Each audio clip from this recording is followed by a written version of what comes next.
Hello my fellow homebrewers. Today we are going to be taking on something a little different.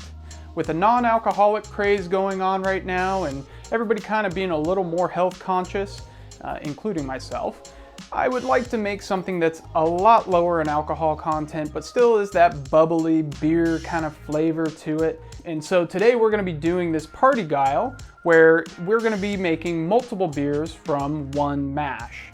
So essentially we're going business as usual. I'm making the Check Yourself Pilsner, which if you haven't checked out already, go ahead and click this link up here. It's a phenomenal beer, one of my all-time favorites. And it's super simple too.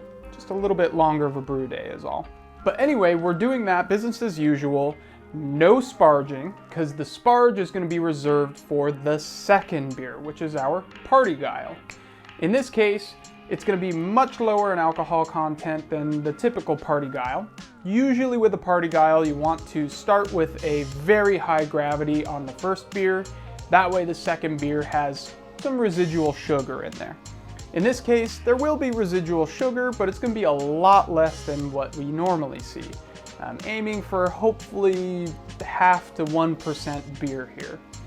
Now, the only difference with today's brew is that I'm using Saflager 3470 for the lager yeast. Otherwise, everything else is the same. I think that's all I have to say for now. Let's go ahead and check it out. All right, let's talk a little bit about our setup. Over here we have the official Check Yourself Pilsner being mashed in. Nothing out of the ordinary here. This is just the same old brew day. Good to go.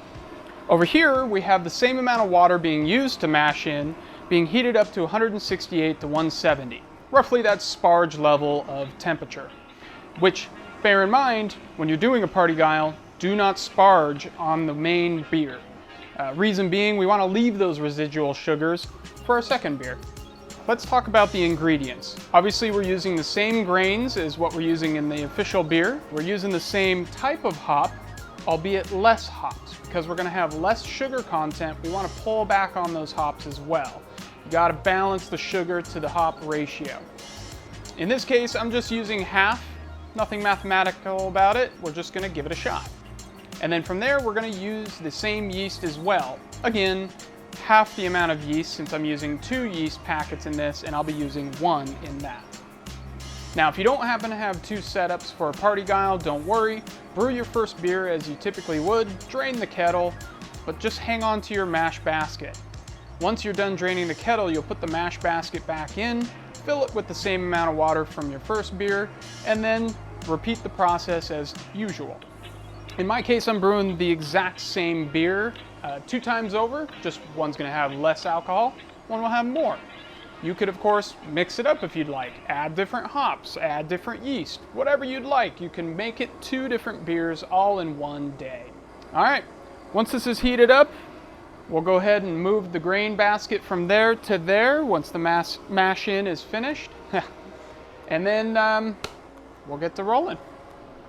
All right, now that we're done draining into the kettle over on our primary beer, we're gonna go ahead and take this grain basket, bring it on over to our heated up water, and drop it in.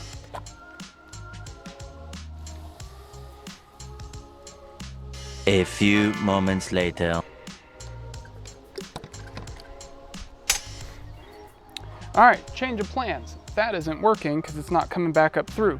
So what we're gonna do is basically take water from the bottom there and pour it over the top, rinse it through, and that'll do the same effect.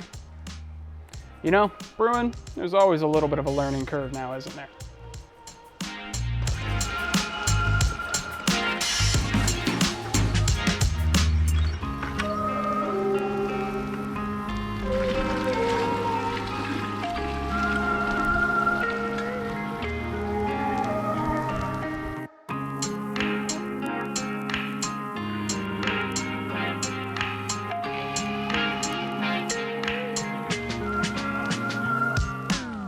Our first beer is done. The Czech Pilsner has been put in the fermenter, and at this point, we're pumping the wort from that container into this container, where we will start the boil again, do the whole process over a second time, just adding a little less hops.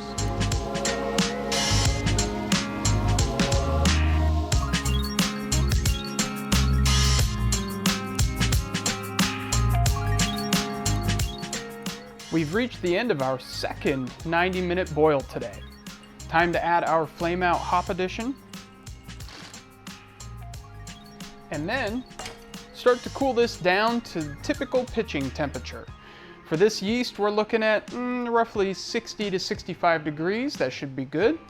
And then once we are down to pitching temp, of course, we'll put it into our fermenter. In my case, I'm pressure fermenting in a keg. Be sure, of course, if you're pressure fermenting that you use the proper equipment. In my case, I'm using a spunding valve where I'll set it to roughly 10 psi.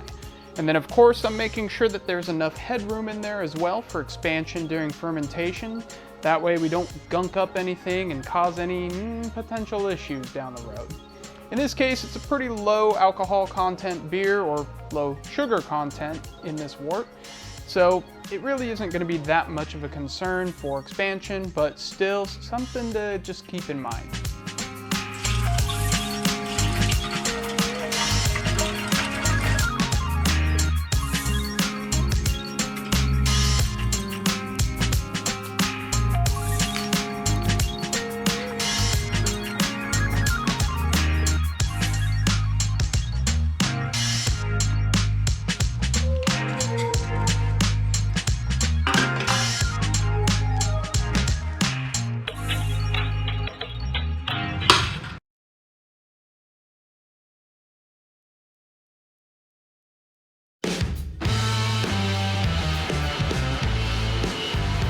Look at that, slim beer in a slim glass. Felt that was kind of appropriate. This bad boy comes in at a whopping 1.4% alcohol. So, one that you can sip on all day and not feel bad about it. Not that you should feel bad about drinking those beautiful home brews you're making. But let's talk about this one. So, pretty surprised. The head is sticking around on there for days. It's been in this glass for a good solid 10 minutes or so. Hasn't gone away. And I kind of thought this guy would be bland with how little residual sugar got in there, and of course the hop content that we had to scale in half from our typical recipe. But it's actually very good. The aroma is kind of a lighter version of what I would expect off the Check Yourself Pilsner. The flavor, definitely thin, like you would expect for a very low alcohol, low sugar content beer, but not overly bitter, so the hopping amount was perfect, and something that just is wonderful to drink throughout the day.